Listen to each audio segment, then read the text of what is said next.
Livro Cartilha da Natureza, editora FEB, A Grande Fazenda. E ele repartiu por eles a fazenda. Lucas, capítulo 15, versículo 12. A natureza é a fazenda vasta que o Pai entregou a todas as criaturas. Cada pormenor do valioso patrimônio apresenta significação particular. A árvore, o caminho, a nuvem, o pó, o rio, revelam mensagens silenciosas e especiais. É preciso, contudo, que o homem aprenda a recolher-se para escutar as grandes vozes que lhe falam ao coração. A natureza é sempre o celeiro abençoado de lições maternais. Em seus círculos de serviço, coisa alguma permanece sem propósito, sem finalidade justa. Relembremos semelhantes ensinos e recebamos a fazenda do Senhor, não como filho pródigo que lhe desbaratou os bens, mas como filhos previdentes que procuram aprender sempre, enriquecendo-se de tesouros imortais. Pode comentar, tá? Não, então, mas é engraçado, coisa engraçada, né? Porque acabou que você comentou que olha, coincidência, a gente tá falando sobre isso, né, e tal. E ele tá deixando, e é justamente sobre isso o tema, né, da página. Todos nós temos que compreender e perceber que todos os patrimônios da vida, tudo possui um símbolo. Tudo possui um símbolo, né? Como ele coloca, cada pormenor do valioso patrimônio apresenta significação particular. Ou seja, tudo na criação, embora sabemos que estamos vivenciando na experiência material desse planeta, ou seja, algum arquiteto, algum projetista de planetas associado com todas as leis divinas, vai sempre construir algo segundo as manifestações divinas, segundo as orientações das leis divinas. Vai deixar exemplos palpáveis. Não é justamente uma caça ao tesouro. Ah, por que bota as coisas escondidas? Não é porque bota as coisas escondidas. Ela tem que deixar a percepção dessa significação particular segundo os nossos sentidos. Então, se o nosso sentido, se o nosso coração, como a gente estava comentando inicialmente, está extremamente ressecado, pode cair o que for de sementes luminosas, sementes maravilhosas, e simplesmente não brota, não cresce. É um terreno seco, é um deserto. Assim é o nosso coração. Então, se nós estamos com o coração ressequido, se nós não temos a identidade espiritual que deveríamos ter, fica muito difícil alavancar o processo de educação. É igual você educar uma criança que é extremamente desligada, ela não quer saber de aprender, e como que você cativa ela para aprender? Como? Aí nós vamos compreender como é que Deus, na manifestação, possui os recursos necessários para nos educar. Então, como ele coloca, a árvore, se a gente perceber a árvore se alimenta, como todos nós já estudamos, né? A ciência da Terra, investigando, observando em detalhes, né? A natureza. Ou seja, toda a ciência está sempre estudando as leis naturais de Deus. Muitas pessoas falam assim, não quero saber de ciência. Mas você não quer saber de ciência, você não quer saber da manifestação natural das leis de Deus. São leis naturais. Então, a própria forma de uma árvore, os galhos, a forma como absorve os nutrientes do solo, a forma como ele cresce a raiz, se atritando pelas pedras, pelas dificuldades.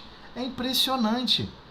Vamos observar, por exemplo, não sei se alguém já foi em algum lugar que acabou de ser destruída uma casa, demoliu uma casa, aí tá lá um monte de tijolos, um monte de escombro. Passa-se em X semanas, choveu, passou X semanas, quando tu volta lá, tá crescendo flores, tá crescendo galhos. E a espiritualidade superior, assim como Jesus exemplificou e deixou claro para todos nós, como eu estava inicialmente comentando no livro Boa Nova, aqueles escombros é o nosso mundo íntimo. E aquele ato de brotar aquela vegetação, às vezes numa pedra, numa parede, numa falha, numa trinca, surge uma flor, um lírio. É justamente a manifestação divina com as suas leis naturais, onde a ciência não tem ainda a grandeza de observar isso. A ciência não consegue fazer alguma coisa germinar. A ciência compreende qual é a lógica da vida e tenta otimizar o melhor possível o processo de germinação. Mas ela não fabrica nada. Não fabrica fósforo, carbono, hidrogênio. Nós não podemos fabricar átomos. Não podemos fabricar átomos. Ah, mas alguém fez o grafeno. As pessoas gostam de falar do grafeno. O grafeno é simplesmente um estado de organização do carbono. Mas você não pode fabricar o carbono. O grafeno é uma molécula, não é um átomo. O carbono é um átomo. Você não consegue construir um átomo. Você consegue destruir. Construir, não. Ah, vou construir um novo átomo da família dos lantanídeos. Você não consegue. Você só consegue analisar o que já foi criado, manifestado. É a situação que nós estamos vivendo. Então, nós temos que observar como foi criada a árvore, porque alguém projetou a árvore, criou em detalhes como seria a raiz e tal, e ela se manifesta aqui no ambiente físico. O caminho, a nuvem. A nuvem tem algo interessantíssimo, né? Tem evaporação dos oceanos, forma-se a nuvem e chove no continente. Forma-se a nuvem e chove no continente. Forma-se a nuvem e chove no continente. É impressionante. Sem esse ciclo da água, que é controlado, que a gente fica achando que está tudo largado, ó, Deus dará, né? E é como se tivesse tipo uma fita tocando em loop fechado, como se fosse uma música que fica se repetindo numa vitrola. Um disco que fica sempre repetindo as mesmas músicas. E achando que isso é a natureza, é a manifestação da natureza. Só que não é muito bem assim. A natureza possui ciclos, mas todo o intrincado de complexidade que são esses ciclos, o ser humano compreende só a parte mais grosseira, não em detalhes. Então o próprio pó, a forma como a organização dos átomos para você formar, por exemplo, o diamante. O diamante é um estado alotrópico da compressão máxima do carbono em que ele adquire aquela estrutura, né? A própria formação do rio. Então, revelam que mensagens silenciosas. O pó, numa compressão com alta temperatura, alta carga de compressão, transforma-se no diamante. Mas ele teve que suportar a pressão, ele teve que suportar a constrição física e igualmente as temperaturas mais elevadas. E lá ele se tornou diamante. Então alguma coisa está nos educando. Aquele exemplo de que o carbono, como está igualmente no carvão e está igualmente no grafite, nas suas diversas formas de estrutura, como que ela pode se transformar no diamante. Então, existe um princípio educativo, existe um símbolo ali atrás, que tem algo a ver com a parte espiritual, que não é simplesmente só pela parte física, da física por ser físico, não é assim. Ou seja, existe uma significação, existe um significado particular, que tem impacto e que se expressa de outras maneiras no nosso mundo íntimo, na nossa evolução espiritual. Então, se faz necessário adquirir essa sensibilidade, né? Então ele comenta, é preciso, contudo, que o homem aprenda a recolher-se para escutar as grandes vozes. O que ele está querendo dizer com isso? Que lhe fala ao coração. Por que ele está falando especificamente ao coração? Porque ele está dizendo o seguinte: tudo o que existe de construção na Terra, de manifestação, de organização, é para transformação e educação do espírito. Senão, por que nós... E nós fazemos o mesmo, né? Observa só quando a gente vai se manifestar para construir uma escola. Você pensa, peraí, as crianças vão precisar sentar, as crianças precisam se alimentar, as crianças vão precisar beber água, elas vão precisar ir no banheiro. Você começa a criar uma série de estruturas para manifestar o quê? A forma como as crianças precisarão conviver com uma estrutura de ensino, para ela passar por esse processo. Então, igualmente, o que ele está querendo dizer com isso? Que a gente precisa aprender, o ser humano, ou seja, todos nós, na experiência física, aqui do corpo físico, precisamos aprender a recolher-se para escutar as grandes vozes. Mas que vozes são essas? Todas as manifestações da Terra, do mundo, demandam a sensibilidade do nosso coração. Demanda sensibilidade para a gente perceber em detalhes. Por que isso foi criado assim? Primeira curiosidade, né? Não existe como aprender, né? Ele que usou aqui, Emmanuel que usou o termo aprender, né? A gente nunca aprende alguma coisa se a gente não tiver curiosidade, né? Se você for estudar a origem da música, nós vamos observar lá em Pitágoras, que Pitágoras chegou assim do nada e falou: ué, o som é estranho. Olha o som que está fazendo ali, olha o som que está fazendo acolá. E ele começou a querer conhecer o som. Ele ficou curioso com relação ao som. Assim como algumas pessoas ficaram curiosas com relação à luz. O que é luz? O que é feito a luz? Que radiação é essa que chega aqui na Terra? E a pessoa quer investigar, quer compreender. Só que temos que compreender de uma maneira até muito mais abrangente. Vai por um caminho muito mais filosófico. Porque você quer, na verdade, transfigurar, você quer transformar aquela vivência, aquela percepção em valores para a alma, em valores educacionais para a alma, para o coração. É isso que ele está querendo dizer. Porque são grandes vozes, ou seja, aqueles que ajudaram a criar, a estruturar o planeta, que trabalharam do lado do Cristo, construindo esse planeta em detalhes, projetaram os animais, a estrutura da água, a estrutura de tudo, como já falamos anteriormente. A água não se congela do centro para as bordas. Se você tirar um cubinho de gelo antes do tempo do congelador, o que você vai perceber é o quê? No meio do cubinho é água. E na periferia do molde que você está utilizando para fazer o cubinho, ele sai com aquela casquinha. Mas por que ele não congelou no meio primeiro?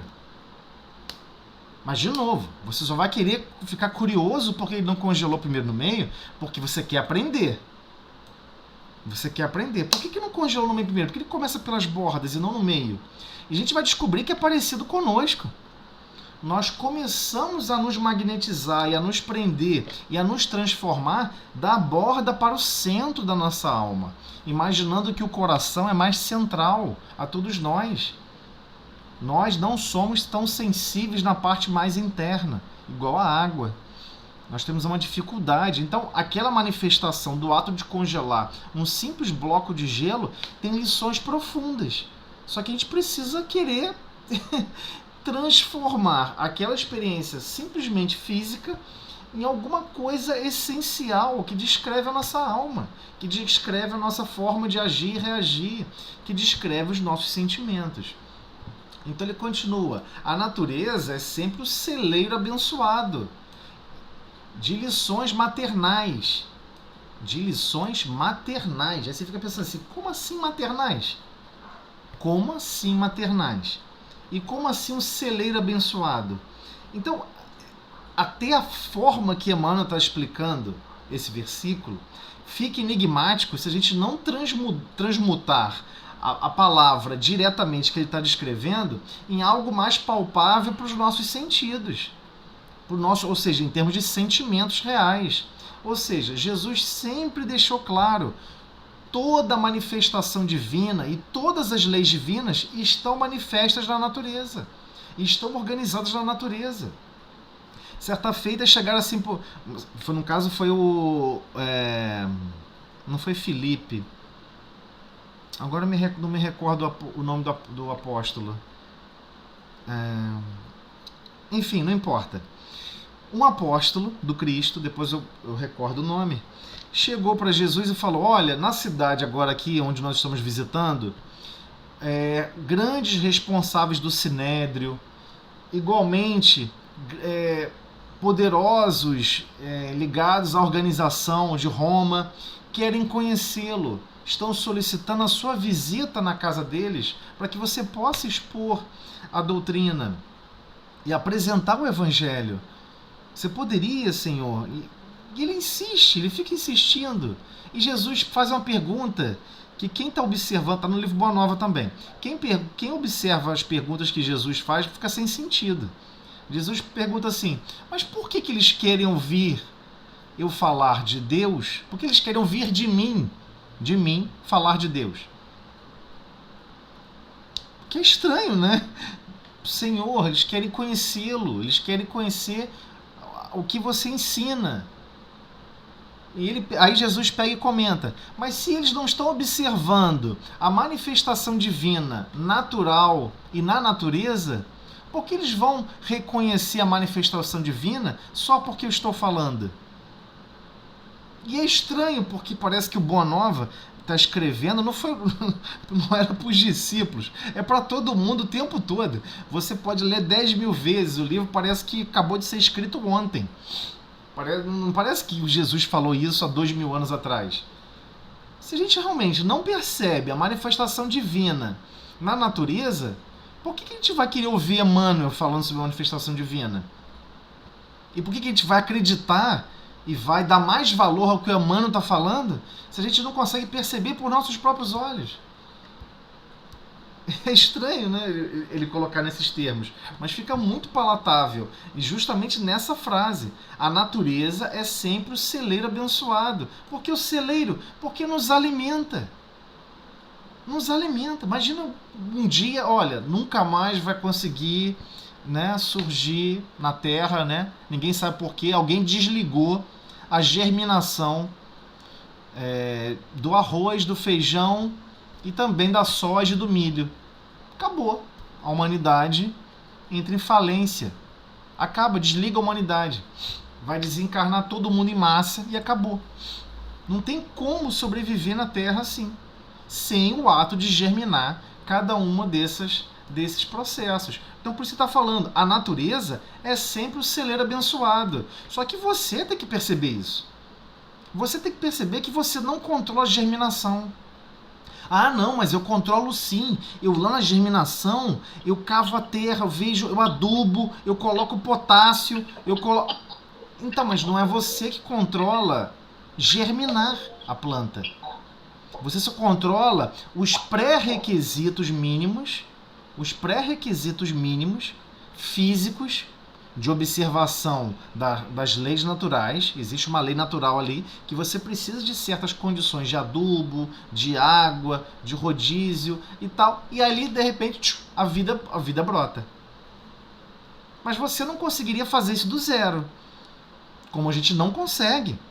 Pera aí, eu vou inventar. Eu vou pegar cascalho de pedra, vou moer cascalho de pedra com um pouquinho de folha de não sei o que lá e vou tentar fazer brotar nesse ambiente um novo tipo de planta. A gente vai se surpreender. Não funciona. Então, por isso que ele está chamando de celeiro abençoado. A natureza é sempre o celeiro abençoado de lições maternais. Então, por que lições maternais? É como se a mãe natureza estivesse nos cuidando com os seus próprios recursos. Da mesma maneira que uma mãe disponibiliza os seus recursos físicos, os seus recursos da produção glandular daquele leite para alimentar aquele bebezinho inicialmente, para poder ele absorver o leite. Ué, não foi da própria constituição física da mãe que alimentou as glândulas mamárias para produzir o leite? Através de manifestações hormonais totalmente distintas do dia a dia, do corpo físico da mulher. Mas durante aquele período, há uma alteração biológica no corpo físico em que ela consegue produzir leite, mas depois acaba. Ué, por que ela não consegue produzir leite ao seu bel prazer? Ó, quero ligar a fábrica de leite agora. A gente não consegue fazer isso. Não consegue, não é natural. Não funciona assim. Então ele está dizendo, a mãe natureza, ou seja, toda essa manifestação da natureza, é um celeiro abençoado. E são lições o quê? Maternais, porque elas estão o quê? Fornecendo para todos nós os recursos necessários para nos alimentar. Apenas a parte física? Não. Não apenas a parte física. Então ele comenta, em seus círculos de serviço, coisa alguma permanece sem propósito, sem finalidade justa. Então, o que ele está querendo dizer? Atenção, atenção. Vocês que observam a natureza com um olhar extremamente materialista e, ao mesmo tempo, extremamente distraídos, observam algumas manifestações da natureza e não as compreendem e acham que elas estão lá sem nenhum objetivo e sem nenhuma justificativa, acham que aquilo não serve para nada. Cuidado, você não está realmente percebendo como tudo funciona. Recentemente, eu estou falando ano passado, há 2 anos atrás, houve um trabalho de pesquisa para tentar entender como que os fungos viajavam de uma árvore para outra. Então estavam monitorando como que os fungos saíam de uma árvore pelo subsolo e iam até a outra árvore. E o que eles descobriram? Que as árvores se comunicam através desses micro-organismos que estão ao derredor das árvores. Elas não estão isoladas. Elas conseguem transportar outros elementos a ponto da própria ciência da Terra chamar de um processo de comunicação. Então, a ciência cada vez mais está mais sensível, mais percebendo em mais detalhes que tudo tem um propósito. Coisa alguma permanece sem propósito, sem finalidade justa. Tudo existe para nos educar. E tudo é um exemplo, são exemplos complexos para a nossa alma. Então, relembremos semelhantes ensinos e recebamos a fazenda do Senhor, não como filho pródigo. Então, por que ele fala recebamos a fazenda do Senhor? Nós estamos aqui no corpo físico, nós estamos nesse planeta maravilhoso. Nós estamos cercados por uma manifestação de natureza exuberante e bela. E ele deixa, não como filho pródigo, que lhe desbaratou os bens. Ou seja, não vai querer sacar todo o... Ah, não, mas eu sou filho de Deus, toda a manifestação da natureza, eu tenho, né? Eu tenho parcelas, eu tenho direitos com relação à natureza. Deixa eu começar a cortar e vou vender tudo. É direito meu. E o pai divide igualmente com todos a natureza. Então eu também tenho direito. E a pessoa vai se arvorar o direito de querer recortar metade do planeta, destruir tudo, acabar com tudo, para depois querer voltar como filho pródigo. Olha, desculpa, eu saquei a herança divina, gastei tudo, aí perdoa, gastei tudo, agora estou voltando como filho pródigo, que perdeu tudo e agora quer voltar para a casa do pai. Então ele está dizendo, não como filho pródigo, que lhe desbaratou os bens, mas como filhos previdentes, que procuram aprender sempre, enriquecendo-se de tesouros imortais. Que tesouros são esses? Como assim tesouros imortais? Que tesouros é esse que ele está falando? São os tesouros que a vida animam e nos educam e nos ensinam. Tudo que a vida nos ensina e nos auxilia para a percepção e a compreensão de Deus. Ou seja, estamos em caminho, em marcha de progresso para Deus. E temos que parar com essa relação de querer fugir das leis divinas e só ser usufrutuário de tudo que está à nossa volta. Precisamos realmente transformar a nossa forma de sentir a vida e perceber a vida. Entender que em todos os segundos, minutos, em todos os átomos, em todas as estruturas, em tudo há uma manifestação detalhada que está nos educando para o futuro das galáxias, para o futuro de amar e servir, trabalhando unicamente com relação aos objetivos do Pai. Então, que tesouros imortais são esses? São os tesouros do progresso, do amor e da sabedoria. Quando realmente compreendermos, porque a maioria das vezes nós estamos igual aquelas crianças que estão assim na terceira, quarta, quinta, sexta série, mas não sabe o que está fazendo ali. Por que está estudando? Estou estudando para quê? O que querem de mim, afinal de contas, como me mando para a escola? Né? Imagina que alguém diga o seguinte no futuro: olha, acabou esse negócio de exigir que a pessoa tem que ter primeiro grau, segundo grau e faculdade. Não precisa. Você pode acessar agora qualquer trabalho sem nenhum tipo de currículo. Vamos acabar com essa palhaçada. Não existe mais isso. Quantas pessoas realmente iriam para a escola estudar? Quase nenhuma. As pessoas só vão porque são obrigadas. Se você falasse assim, ó, você pode se tornar diretor dessa empresa sem estudar nada, sem aprender nada. Você quer? A pessoa fala, quero. Ela não se sente constrangida. Assim somos nós em relação ao progresso espiritual. Ainda não nos sentimos constrangidos. A gente acha que tudo bem, não tem problema nenhum.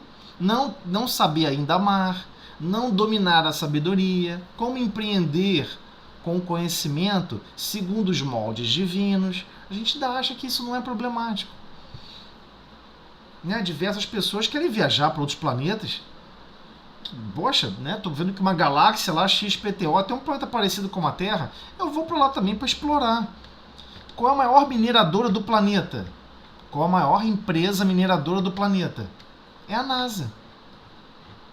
A NASA não explora outros planetas, Lua, à procura de vida, à procura de progresso. Não. Ela explora no sentido de encontrar jazidas. Porque ela sabe que a maioria das jazidas dos metais especiais da Terra não são da Terra. Foram meteoros, foram cometas que se chocaram com a Terra. A cuprita, a jazida de cobre, os outros minerais que nós temos especiais aqui na Terra, o níquel, né? Níquel que é tão importante para se desenvolver tantas ligas metálicas, o nióbio, diversos elementos químicos que nós conhecemos da tabela periódica são raros na Terra. A maior parte da composição do nosso planeta é óxido de ferro. A maior composição é óxido de ferro. Só que o óxido de ferro sozinho você não faz muita coisa. Então a NASA vai em busca dessas jazidas. Inclusive já até encontrou um asteroide gigante que é 100% níquel. Vale, botar até um preço para essa jazida, para essa fonte de níquel. Vale quinquilhões de bilhões de bilhões e bilhões e bilhões de dólares. Então ainda estamos assim, magnetizados, prisioneiros a uma vida essencialmente material. A gente não percebe que a gente vem para a Terra para sermos educados. Estamos vestindo um uniforme de trabalho chamado corpo físico. E essa experiência física não tem nada a ver, em essência, conosco mesmos. Em essência, são mecanismos de educação, mecanismos de aprendizado. As pessoas aprendem a escrever por quê? Porque um dia vão precisar escrever. Mas o objetivo não é escrever. O objetivo é assimilar conhecimentos, absorver ensinamentos e compartilhá-los pela forma da escrita, mas a escrita é só um veículo. O conhecimento em si não tem forma. Não possui forma. Né? Você começa a estudar sobre os números. Minha filha está estudando sobre os números. Ah, porque os egípcios escreveram assim. Nós escrevemos assim. Ué, mas por que há bem pouco tempo atrás não existia o número 0? Já perceberam a confusão que gerou? Né? Nós não temos século 0. Só temos século 1, século 2, século 3. Contaram errado. Esqueceram de começar o século no 0. Aí quando você fala século 19, tem aquele rinho, né? Todo mundo tem que ficar fazendo aquela correção. Mas a humanidade não tem coragem de chegar e falar, vamos resetar tudo e vamos corrigir essa história. Porque está tudo errado e nós não contamos a partir do 0. Alguém começou a contar a partir do número 1. Então, a essência, a figura, o desenho do número 1, o desenho do número 2, não tem nada a ver com a manifestação divina. Mas existe 1, 2, 3, X planetas. Mas quem sabe se a forma de contar em mundos mais desenvolvidos não são com outras formas, outras representações. Aí se você chegar lá, não é igual ao número daqui. Não, mas eu quero o número arábico. Eu aprendi com o número arábico, isso é absurdo, vocês que estão errados. Vocês não usam base decimal? Ah, tá tudo errado. Temos que entender que há bem pouco tempo atrás tinham civilizações na Terra que o sistema de base era o número 60 e é o número 6.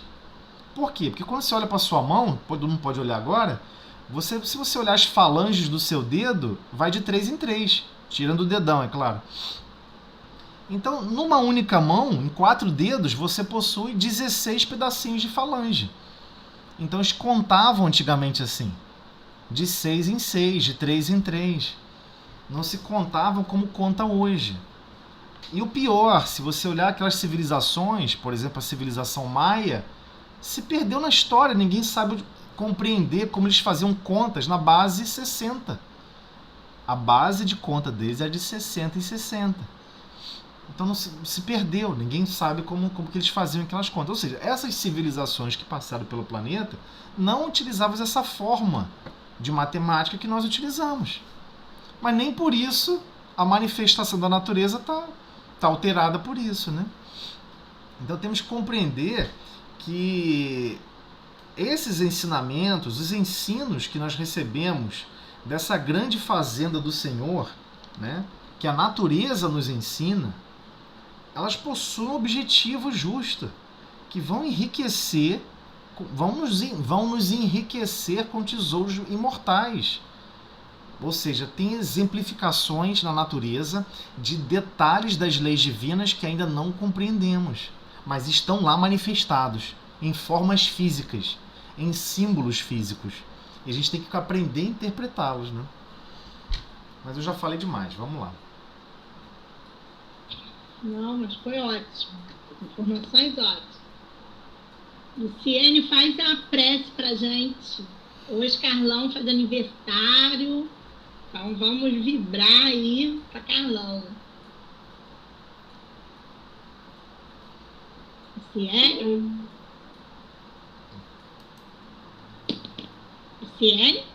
Deve estar cuidando de Carlão, gente. Hoje Carlão faz aniversário. Peraí, que o treco aqui.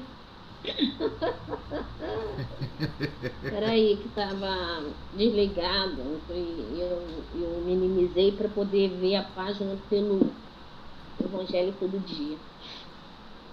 Vamos sim agradecer pelo aniversário, né? 27 aninhos. Nossa, presente de Deus, né? Então, Senhor Jesus, mais uma vez estamos agradecendo, Senhor, por tudo que temos recebido até aqui, todas as bênçãos, tanta ajuda e amparo, Senhor.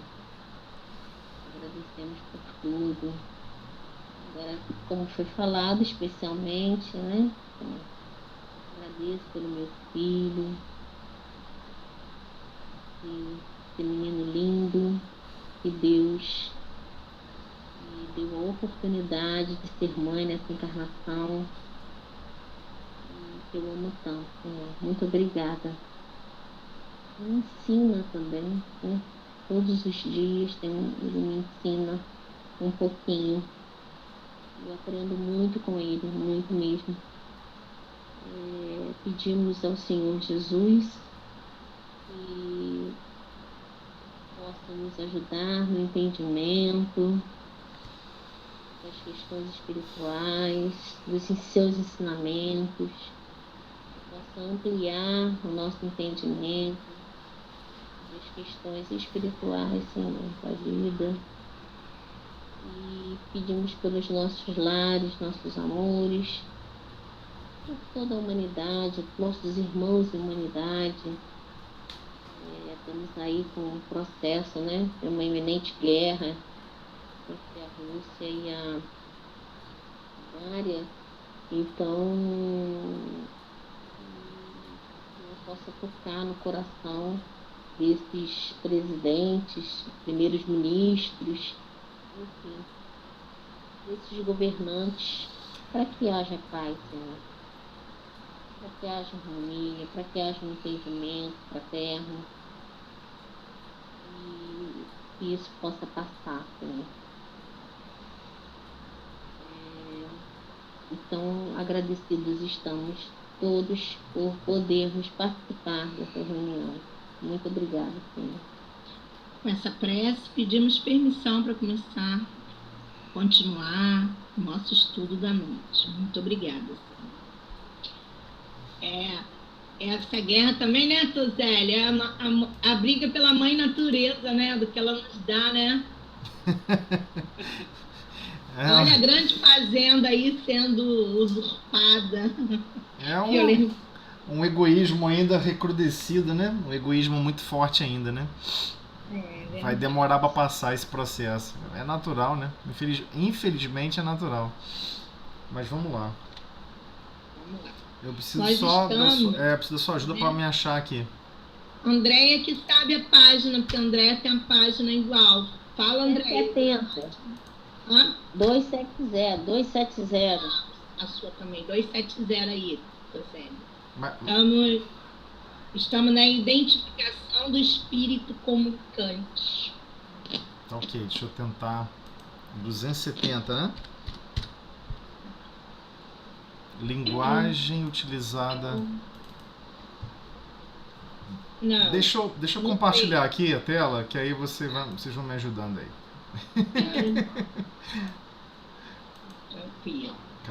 Cadê? Pronto. Nós já conversamos sobre a parte da linguagem, né? Isso. Aí fechamos esse item. Agora, identificação do espírito comunicante. Isso. A última foi linguagem. Oi? A última foi linguagem. Perfeito. Então, identificação do espírito comunicante. Deixa eu ver se eu consigo maximizar aqui. Tá bom? Tamo aí, pessoal. Tá bom, né? Ainda não. Oi? Acho que tá pequeno. Não tá aparecendo ainda não. Ué, Agora aparece. pra mim já apareceu aqui. Tá aparecendo agora? Tá. Não, pra mim não. Não? Não, André. Tá Tá aparecendo você. Não entendi. Ué, que estranho, mas deixa eu parar a apresentação.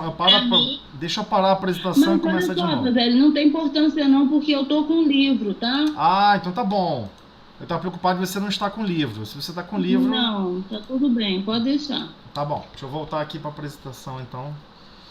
Para quem tiver sem o livro, né, poder acompanhar. Como é que fazemos Agora então? tá aparecendo. Ah, foi agora? Tá bom. Foi. Então, identificação do espírito comunicante. Ainda estamos falando da parte de mediunidade, né? E explicitamente ele vai detalhar agora pra gente sobre esse aspecto importante, né? Posso ler então, Ana? Pode ler. Então tá, vamos lá. A questão da identidade dos espíritos é uma das mais controvertidas, mesmo entre os adeptos do espiritismo. É que, com efeito, os espíritos não nos trazem um ato de notoriedade e sabe-se com que facilidade alguns dentre eles tomam nomes que nunca lhes pertenceram. Então ele está deixando claro, com efeito, né? Com efeito, os espíritos não nos trazem um ato de notoriedade. Não tem um ato, por exemplo, olha, a pessoa vai falar uma senha. Ó, se eu sou Eurípides Bassanufo, eu vou falar um problema matemático, né, que vão perceber que só quem sabe resolver essa integral de linha de uma transformada de Laplace vai conseguir responder essa questão. E aí vai perceber que sou eu, Eurípides Bassanufo. Não acontece isso. Né? Não se faz um ato de notoriedade. Não, eu vou fazer um som aqui que só quem esteve convivendo comigo vai conseguir, né, traduzir esse processo, que eu vou emitir um som e a pessoa vai entender que é Eurípides Bassanufo, né? Só pode ser ele. Não é assim que ocorre. Não ocorre assim. E sabe-se que com facilidade alguns dentre eles tomam nomes que nunca lhes pertenceram. Então, às vezes, a pessoa, de propósito, um espírito brincalhão, pode tomar o nome, né, de alguém. A pessoa desencarnou, vou fingir que eu sou fulano. Pra quê? Só pra brincar. Mas como é que a pessoa pode gostar disso, se sentir confortável em fazer isso? Mas isso ocorre na Terra, né? No planeta Terra, as pessoas gostam de brincar, gostam de fazer chacota, por que não vão continuar fazendo fora do corpo físico? Então continua fazendo. Então é comum espíritos desencarnados assumirem nomes, identidades, comportamentos para poder tentar enganar os outros, de propósito, né? Para fazer chacota, brincadeiras. Esta, por isso mesmo, depois da obsessão, uma das maiores dificuldades do espiritismo prático. Todavia, em muitos casos, a identidade absoluta não passa de questão secundária e sem importância real. Essa é a mais pura das verdades. Não tem uma importância, né? Qual a importância real disso, né? De você saber exatamente quem é? Não tem uma importância. A questão é, que mensagem é essa que está chegando? Que notoriedade vai ser essa de informações que vai acalmar, acalentar ou até mesmo renovar o estado interior de cada um de nós, né? A identidade dos espíritos, das personagens antigas, é a mais difícil de se conseguir, tornando-se muitas vezes impossível, pelo que ficamos adstritos a uma apreciação puramente moral. Ou seja, espíritos de personagens antigas que animaram aqui na Terra uma personalidade, né? E eram personalidades conhecidas, essas são ainda mais difíceis, né? Então ele continua. Se um espírito se apresenta com o nome de Fénelon, por exemplo, e diz trivialidades e puerilidades, né? Fala só coisas triviais, de pueris, né? Que não tem nada a ver com nada. Vai falar sobre a crítica, vai criticar alguém que falou mal de não sei o que lá, que coisa feia falar mal do outro. Mas quem é você? Eu sou Fénelon. Mas, poxa vida, como a pessoa teve coragem de falar isso? Coisa feia, que não sei o que. Uma conduta totalmente trivial e pueril. Está claro que não pode ser ele. Quem conhece esse espírito, né? Fénelon, que já se manifestou várias vezes, possui mensagens extremamente complexas, extremamente profundas, de um nível de educação moral de altíssima envergadura. Então, não tem como você acreditar que uma hora alguém que tem altíssima envergadura moral manda mensagens incríveis e de repente do nada começa a falar de trivialidade. Não faz sentido. Porém, se somente diz coisas dignas do caráter de Fénelon e que este não se furtaria a subscrever, senão prova material, pelo menos toda probabilidade moral de que seja de fato ele. Então é assim que se trabalha com relação a esse caráter das mensagens. Por vezes você não tem como provar uma prova material, mas a chance, ou seja, a probabilidade aqui em termos de chance, a chance moral realmente está atrelada ao conjunto de ensinamentos, ao caráter mais profundo de mensagens mais nobres, né?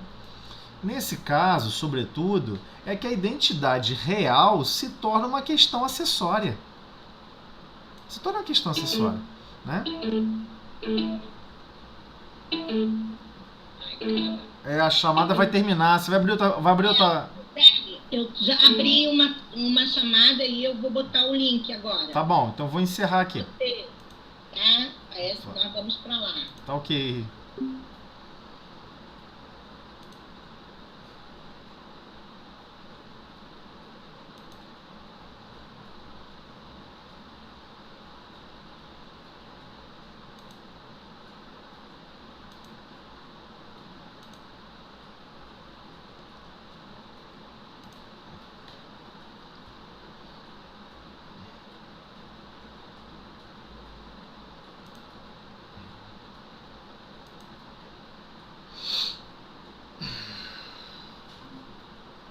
Seguir. Foi. Eu fico aqui com esse coisa enrolada. Boa noite, pessoal. Boa noite. Atrasado, tá? Tranquilo. Boa Nós noite. estamos aí, praticamente.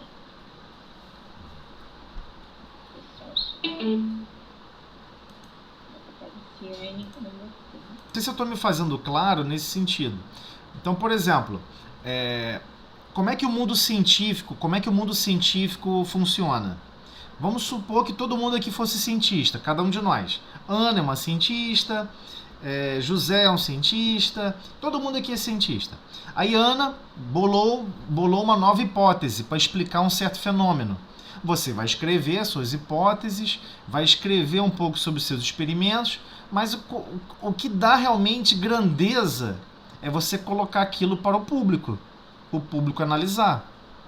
Kardec fez isso, né? Kardec pegava, por exemplo, na Revista Espírita, mensagens que também ele filtrava, na época só ele filtrava, ele não tinha como contar com colaboradores, né? Então ele recebia algumas mensagens, filtrava e colocava na Revista Espírita, para que todos pudessem ler e responder com as suas alegações, seus julgamentos, suas observações sobre o que está sendo abordado, explicado. Então, eu acredito que boa parte se manifeste assim, nesse sentido, né? Nesse sentido de que, olha, para todo mundo observar, me ajudar a analisar a obra, aquela psicografia. Só que, em termos de publicação direta, o que está acontecendo hoje em dia? Se a obra você diz que é psicografada, a pessoa já acredita que só porque alguém está alegando que é psicografado, nossa, é divino. É divino, a mensagem é divina. Não, tem que filtrar. Porque, por vezes, quem está controlando ali o teor, o conteúdo da mensagem, não tem nada de divino. Então, por vezes são pessoas altamente intelectualizadas, que sabem onde nós erramos. Compreende onde está o maior erro de interpretação dos textos sagrados, por exemplo. Que, por vezes, analisamos os textos sagrados de uma forma materialista. Aí é nesse aspecto que ele vai lá e brinca, entendeu? Então é um risco grande, né? Perigo, né? Danado. Mas continuando, vamos lá. Nesse caso, sobretudo, é que a identidade real se torna uma questão acessória. Então, por exemplo, você recebeu um texto lindo, uma explicação linda, uma elaborada dissertação assim sobre as bem-aventuranças. Que importa quem escreveu? Que importa quem escreveu? Você com os seus arcabouços dos seus conhecimentos, buscando outras pessoas para ajudar a interpretar, buscando analisar, você consegue observar um valor profundo moral, de ensinamentos, de educação, de despertamento para a nossa própria alma, né? Então, se a gente observa, e daí o que a pessoa quer assinar no fim da página? E é comum, né? Algumas pessoas, já percebi pessoas fazendo isso, né? Olha, essa página aqui às vezes até publicada na internet. Não, isso aqui é uma comunicação mediúnica. A pessoa rola e quer ver quem assinou. A pessoa quer ver quem assinou primeiro antes de ler o texto, né?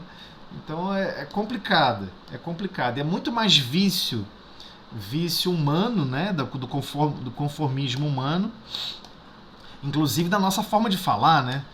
Por exemplo, posso citar aqui várias frases e eu vou falar que eu não vou comentar nada que é de algum filósofo. Mas quando eu falar que ele já é um filósofo, aí todo mundo tem um peso diferente. Nossa, é de, né?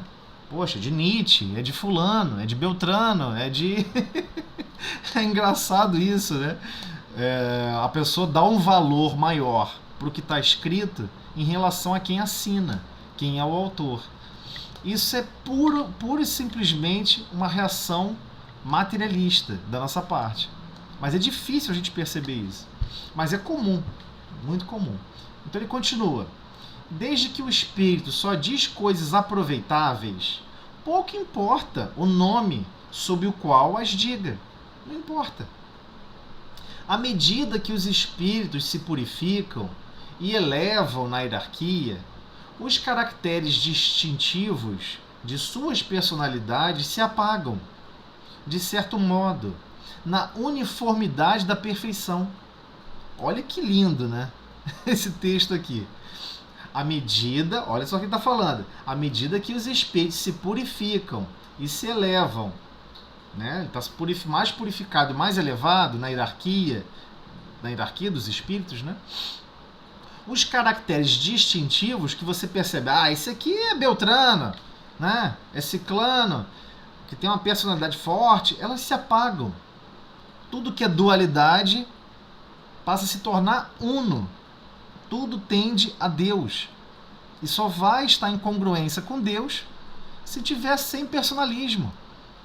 E ele deixa claro, de certa forma, na uniformidade da perfeição divina, da perfeição de Deus, né? Nem por isso, entretanto, conservam eles menos suas individualidades. Ele fez uma distinção grande aqui entre individualidade e personalidade. Então aquele personalismo, a pessoa sempre começa a falar com jargão assim assado, é um personalismo. Mas a pessoa gosta de manifestar falando sobre o carinho, o zelo. Então ele manteve a individualidade, mas a forma de falar, que era personalizada, ele vai entrando em sintonia, vai se desconstruindo. Porque a sua forma não importa mais. Você não quer mais fazer as coisas, não quer mais praticar o bem do seu jeito. Você não quer mais falar e agir da sua forma. Você quer falar e agir segundo os moldes de Deus. Você quer praticar o bem segundo os moldes de Deus. Então isso vai desconstruindo a personalidade. Esses espíritos mais superiores, eles não possuem personalismo, mas sim possuem individualidade para, por exemplo, falar mais de um tema do que de outro. Suscitar, por exemplo, a atenção com relação à desconstrução do egoísmo, ao zelo em relação às tarefas do dia a dia, para desconstruir e enriquecer a nossa capacidade de sermos perseverantes. Ele pode escolher tratar de certos temas, mas ele não vai pegar aquele tema e tratar de uma forma personalizada. Não vai fazer isso, né? É o que se dá com os espíritos superiores e os espíritos puros. Nessa culminância, o nome que tiveram na Terra, em uma das 1000 existências corporais efêmeras, ou seja, passageiras, por que passaram, é coisa absolutamente insignificante. Insignificante. De outro lado, se considerarmos o número imenso de espíritos que desde a origem dos tempos devem ter galgado as fileiras mais altas, e se o compararmos ao número tão restrito dos homens que hão deixado um grande nome na Terra, compreenderemos que entre os espíritos superiores que podem comunicar-se, a maioria deve carecer de nomes para nós. O que está dizendo com isso? Se a gente lembrar o livro Renúncia, né, Alcione, deixou uma estrela, tinha um trabalho magnífico, sabe lá onde, lá numa estrela binária, algo complexo, distante da realidade do planeta, mas ela sentiu que Pollux precisava da ajuda dela, e ela pede a Jesus se ela poderia retornar à Terra para ajudá-lo, para auxiliá-lo. Passa um tempo, Jesus manda a resposta para ela e ela foi autorizada a retornar. E ela vai e retorna. Eu estou falando de um espírito de altíssima envergadura moral. Quem já conhece a obra Renúncia sabe de quem está falando, do que eu estou falando. Ela vem ajudar Pollux e chega, olha, eu vou te ajudar, eu vou te ensinar a amar e servir. É um espírito de altíssima envergadura moral. Um espírito que a gente consideraria, para todos nós, né, consideramos como um espírito já superior à condição grosseira da crosta da Terra. E ela vem até a Terra para ampará-lo, porque existe um laço de amor profundo entre os dois. E ela vem. Mas você já ouviu falar dela? Nos arcabouços da história? Você já ouviu falar dela? Uma mãe com dificuldade de criar 5 filhos sozinha porque o pai, o marido abandonou ou faleceu, não importa. Ela vai ali com máxima perseverança, máximo amor, máximo desenvoltura e consegue criar muito bem os 5 filhos com muito amor e ternura. Essas pessoas não são lembradas nos arcabouços da história. A maioria que são lembrados e são ilustrados no ensino das histórias, que ficam registrados nos anais da história, são generais, genocidas, pessoas odientas, pessoas que tiveram coragem de jogar uma bomba atômica, né? Você pega a história americana, foi lá, bombardeou o Japão. Ninguém critica isso. Todo mundo acha totalmente natural quando você conhece essa história do Japão. Sendo bombardeado, Hiroshima e Nagasaki, sendo bombardeado cada um com uma bomba atômica. Você fica pensando depois, né? Depois de ter estudado a história, por que eles não bombardearam no lugar desabitado? Né? Todo mundo ia ver ali o poder bélico. Podia até avisar, olha, eu vou jogar uma bomba no deserto, para você ver o poder da bomba. Tá? Uma bomba atômica, algo que vocês não conhecem ainda, mas na próxima eu vou jogar no meio da população. Não, eles foram lá jogar primeiro no meio de 2 cidades primeiro. Instantaneamente, mais de 100 mil habitantes foram desintegrados, instantaneamente. Mas ninguém acha isso errado. Todo mundo acha isso incrível, maravilhoso. Né? Oppenheim, pô, você vai falar entre os físicos, falar de Oppenheim, todo mundo fala que ele é um gênio. Né? Você vai conversar, que é um dos nomes que criaram a bomba atômica, quem não conhece. Então você fica pensando, essas pessoas que marcaram a história são pessoas o quê? Dos piores atitudes morais que marcam a história. As atitudes morais mais nobres, mais superiores, né? Esses espíritos mais superiores, ninguém lembra, nunca ouviu falar. Se não é pelo livro, pelo carinho, pelo coração abnegado de Chico, nós não teríamos, por exemplo, o livro Renúncia. Nós não conheceríamos essa história. Uma história tão bela e tão incrível. Então, por isso que ele está comentando. De outro lado, se considerar um número imenso de espíritos que, desde a origem dos tempos, devem ter galgado as fileiras mais altas, e se compararmos ao número tão restrito dos homens que hão deixado um grande nome na Terra, compreenderemos que os espíritos superiores, que podem comunicar-se, a maioria deve carecer de nomes para nós. Então tem espíritos que são altamente superiores que a gente nunca conheceu. Nunca. A gente não conhece nem o nome. Nunca ouviu falar. A história dele passou em silêncio.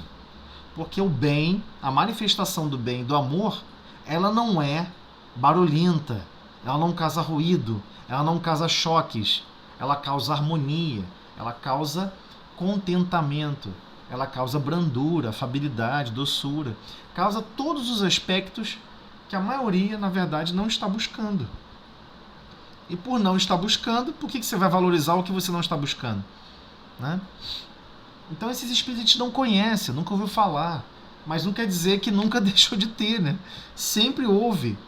E sempre haverá, é óbvio, né? Deus não ia construir uma edificação, né? Nós é que temos essa coisa meio doida no ensino. Por que as séries só são constituídas de crianças das mesmas séries? Por que não há uma mesclagem? Por que não? Não, mas aí vamos ter que compreender como funciona o processo de educação divino e implantar ela nas escolas. Mas a gente não consegue ainda fazer isso. Nós temos uma dificuldade muito grande, né? Então ele continua. Eu lembrei do espírito das mulheres que rezavam crianças, né? Rezam crianças. No tempo dos meus filhos pequenos, eu levava, de acordo com a lua, a senhora não cobrava um tostão, e ficava o dia inteiro, com a maior boa vontade, com carinho, fazendo aquela oração para bronquite, espinhela caída, essas coisinhas. Então, mas e aí, cadê a estátua dela? Cadê a estátua dela no meio de uma praça? Não tem. Deveria, né? Não tem. A maioria de general, de combatente. Você fica assim, que coisa doida, né? Por quê? Porque estamos ainda nas nossas repúblicas. Na verdade, é exatamente o Império Romano. Sem tirar nem pôr.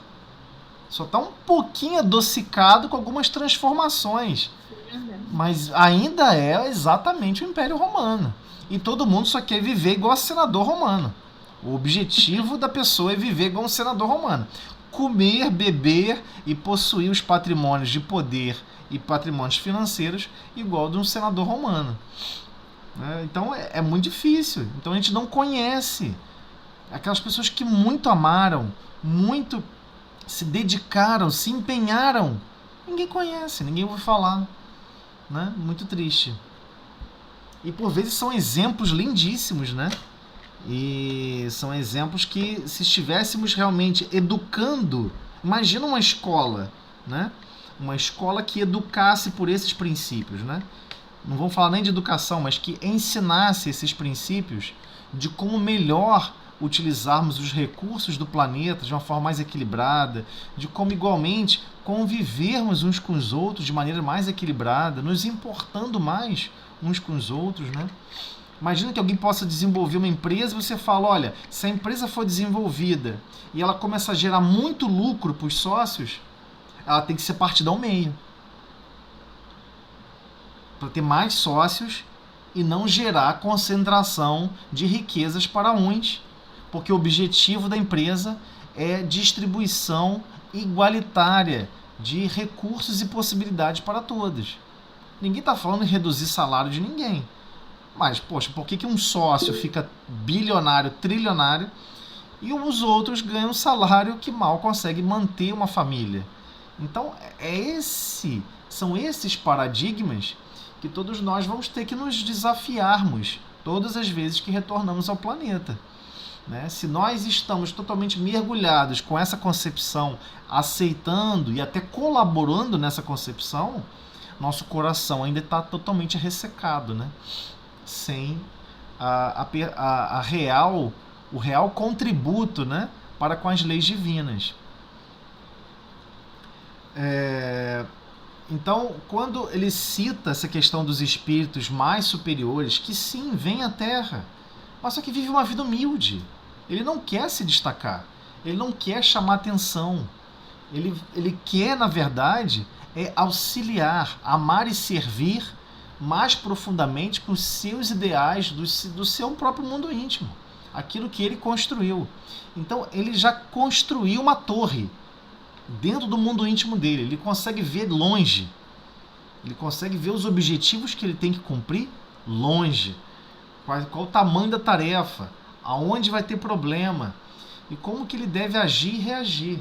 E nós temos que também, igualmente, né, reconhecer que esses exemplos são fundamentais para todos nós. Né? Então ele continua. Portanto, se numa reunião mediúnica um espírito superior se comunica sob o nome de uma personalidade conhecida, nada prova que seja exatamente o espírito dessa personalidade. Porém, se ele nada diz que desminta o caráter dessa última afirmação, né, há presunção de ser o próprio e, em todos os casos, se pode dizer que, se não é ele, é um espírito do mesmo grau de elevação, ou talvez até um enviado seu. Pode ser um discípulo dele, um estudioso, um aluno, enfim, alguém que trabalha até na equipe dele. Qual o problema? Por que tem que ser o próprio, né? Temos que aprender com a dinâmica experimental da vida, né, das reuniões. Então, por vezes, pode se comunicar assim, um espírito de altíssima envergadura, com recomendações muito importantes, com recomendações que vai alimentar as nossas almas, com informações delicadas, que vão propiciar uma renovação mais profunda dos nossos sentimentos, dos nossos pensamentos. Para isso, nós temos que estar preparados para receber esse tipo de informação e, acima de tudo, sem se preocupar quem é. Será que é Bezerra de Menezes? Será que é Beltrano? Será que é Ciclano? O que importa quem foi? O que importa que ele está apontando? Olha, cuidado, o egoísmo engana. Cria uma série de preocupações que nem sequer existem. Cria uma série de situações conflituosas e dores que não existiriam se não estivesse manifestando esses sentimentos. E a gente vai começando a perceber a profundidade daquele ensinamento moral, que por vezes, às vezes, até um alerta. Olha, cuidado, preste atenção. Né? Então ele continua. Em resumo, a questão de nome é secundária, podendo-se considerar o nome como um simples indício da categoria que ocupa o espírito na escala espírita. Então tem um exemplo muito engraçado que aconteceu em Minas, né, que exemplifica de uma certa forma esse processo. Um espírito estava se comunicando numa certa casa espírita que promovia reuniões com assistência. Você imagina uma reunião pública, onde tem lá uma mesa e a pessoa, né, o espírito se manifestava para o público, ou seja, com assistência, pessoas assistindo. E ele começou a falar que se chamava Eurípides. Meu nome é Eurípides. Eurípides, todo mundo, nossa, Eurípides Barçanufo, né? E isso, rapidamente, diversas cidades de Minas começaram a compreender, olha, Eurípides Barçanufo está se comunicando. Eurípides Barçanufo, quem não conhece, depois busca conhecer a história dele, a historiografia, é um médium fantástico, sempre foi e sempre será. E com um profundo conhecimento dos ensinos do Cristo e das manifestações em objetivos do Cristo, com objetivos do Cristo. Então, ele pega um dessas pessoas que acompanhavam a história de Eurípides Barçanufo, pega, né, e fala, poxa, agora quero lá conhecer, quero lá saber, eu tenho perguntas para fazer para Eurípides. Então foi uma pessoa estudiosa lá conversar com esse tal de Eurípides Barçanufo. Chegando lá, ele começa a fazer perguntas e esse Eurípides começa a responder um monte de coisa que não tem nada a ver com nada, né? Então, ele pega e fala, como é que você tem coragem de ficar se passando e fingindo se chamar Eurípides Barçanufo? Aí ele pega e fala, olha, esse tal de Barçanufo eu não sei quem é não, mas meu nome é Eurípides da Silva da Cunha da Silva. Ele falou o nome lá, mas por que você não desmentiu essa percepção das pessoas aí que estavam achando que você era Eurípides Barçanufo? Quando eu falei que o meu nome é Eurípides, todo mundo ficou tão carinhoso comigo, todo mundo queria falar comigo, conversar comigo, que eu fiquei tão feliz que eu preferi ficar quieto e me passar por esse tal, que eu nem conheço, esse tal de Eurípides Barçanufo. Ou seja, o cara ficou uma romaria, surgiu romarias, ou seja, pessoas se deslocando de uma cidade para outra para, né, conversar e observar as explanações, as explicações, né, de Eurípides Barçanufo sobre certos temas, né? E é muito engraçado descobrir que na verdade foi uma má interpretação de quem ali coordenava o trabalho, né? Então, concluindo aqui o último parágrafo, muito mais fácil de se comprovar é a identidade quando se trata de espíritos contemporâneos, cujos caracteres e hábitos se conhecem, porque precisamente esses hábitos, de que eles ainda não tiveram tempo de despojar-se, ou seja, de se desprender, são que os fazem reconhecíveis, e desde logo dizemos que isso constitui um dos sinais mais seguros de identidade. Pode, sem dúvida, o espírito dar prova desta, atendendo ao pedido que lhe faça.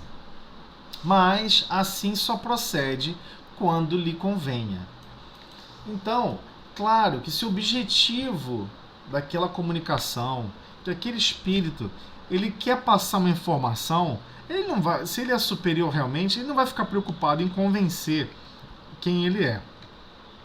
Mas em reuniões mais antigas, em situações mais antigas, por exemplo, tem até Livro dos Médiuns, uma narrativa mais para frente, né, nos capítulos lá mais lá para frente, principalmente sobre materialização, onde vamos perceber que um espírito, quando havia se materializado, ele se materializou com uma caixinha de rapé.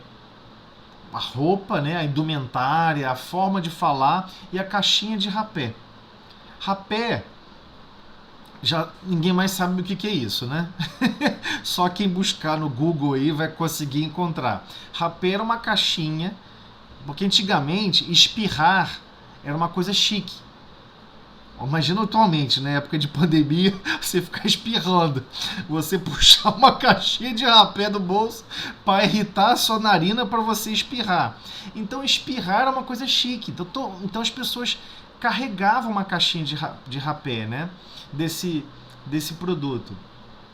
Então, quando ele ocorreu a materialização, ele inclusive, a partir do ectoplasma natural dele, que ele podia manipular, ele manipulou e providenciou uma caixinha de rapé, porque fazia parte da identidade dele, que ele queria demonstrar para as pessoas reconhecerem exatamente como ele era. A roupa, a indumentária, a forma da barba, do cabelo, né? Isso está na memória psíquica nossa igualmente, né? Então, por exemplo, ninguém aqui se lembra como se vestia sei lá, há 600 anos atrás, quando reencarnou aqui na Terra. Mas dessa encarnação, fatalmente você lembra. Facilmente você lembra como você se veste, como não se veste, enfim. E algumas pessoas antigamente eram facilmente você percebia a pessoa com facilidade pela forma que ela se vestia, o que ela carregava, né? Vamos supor, se você vê uma pessoa com um chapéu, né, aquele chapéu de cozinheiro, né, de cozinha industrializada, né, de restaurante, você vai falar, esse cara é um chefe de cozinha. Se você vê a pessoa com um facão de açougueiro, poxa, o cara era açougueiro, com roupa de açougueiro. Então, essa parte da indumentária, do vestuário, isso as pessoas assimilavam na época como princípios de identidade, né? Então, por vezes se manifestavam materializando-se em detalhes, com esses pormenores, né? Mas alguém aí falou alguma coisa? Eu lembrei daquele caso de Chico perguntando se a conhecida dele queria saber fazer, acho que era a geleia, como se fazia geleia, porque tinha uma cozinheira do período de Dom Pedro II ali, junto com ele. Eu achei interessante essa parte, né? Porque ninguém quer pessoas simples, né? Uma dona de casa, uma comunicação de uma dona de casa. Todo mundo só quer espíritos que acham, né? Mas aí, de novo, né? Tá errado. E essas reuniões de estudo são importantes para isso, né? Para transformar nossa percepção. Quem que eu gostaria de falar?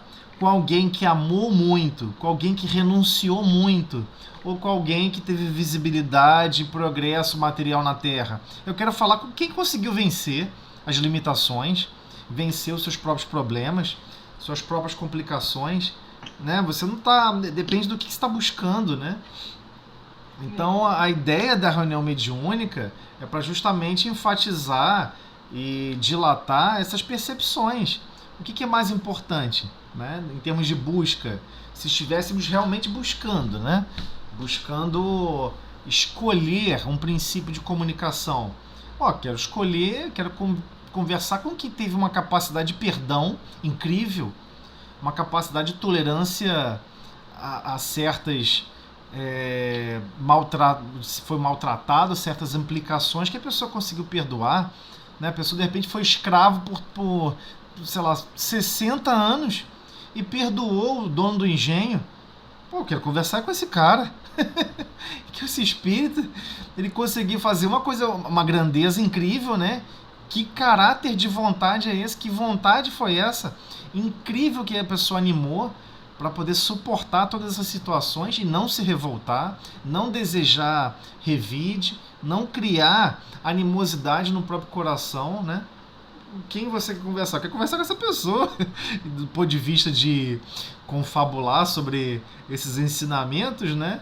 Poxa, é igual, por exemplo, né? Você observa aquelas pessoas que gostam de montanhismo, que gostam de escalar montanha, né? Foi pro Tibete, foi pro não sei pra onde, escalei montanha e tal. Você quer ver da onde o cara tirou forças? Cara, da onde você tirou forças a partir desse quilômetro aqui subindo? Como? Olha, não tinha nem força, só olhava pro chão, eu só pensava no passo um atrás do outro, e daqui a pouco era um frio absurdo, sede, dor e mais sede. E você vai observando a narrativa de quem sobe montanha e é muito parecido, né, com quem consegue se libertar, né, e desenvolver os princípios morais que o Evangelho nos educa, né? Muito esforço, muita luta íntima, esforço íntimo, luta íntima profunda. Então, é claro que esses exemplos são renovadores para todos nós.